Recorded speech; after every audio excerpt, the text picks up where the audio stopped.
नमस्कार शेतकरी मित्रांनो. तर जे शेतकरी वालाचं पीक घेतात त्यांच्यासाठी आपण धरती सीड्सचं DHB 968 हा संकरित वाण आणलेला आहे. तर हा वाण का करावा मित्रांनो? तर याचं उत्तर असं आहे, हा संकरित वाण आहे. याच्यावर कुठल्याही प्रकारचं व्हायरसचा अटॅक होत नाही. हा एकदा लावायचा आणि 12 महिने उत्पन्न याचं आपण घेऊ शकतो. ज्या शेतकऱ्यांनी याची लागवड केलेली आहे त्यांचं असं म्हणणं आहे की याच्यावर व्हायरस येत नाही. कंपनी देखील हा दावा करते. साधारणपणे 100 ग्रॅमचं हे पॅकेट येतं. याच्यामध्ये 10 गुंठ्यापर्यंत आपलं रान लावून होतं.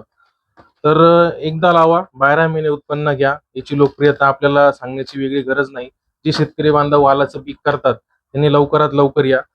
कुंदन एजन्सीज लासलगाव येथे हे बियाणं उपलब्ध झालेलं आहे आपल्या संस्थेमध्ये. तर आमचा पूर्ण पत्ता आहे कुंदन एजन्सीज, गाळा नंबर 48, कोटमगाव रोड, लासलगाव. तर लवकरात लवकर या आणि आपल्याला हवे असणारे हे धरती सीड्सचे DHB 968 हे वालाचे बियाणे खरेदी करा.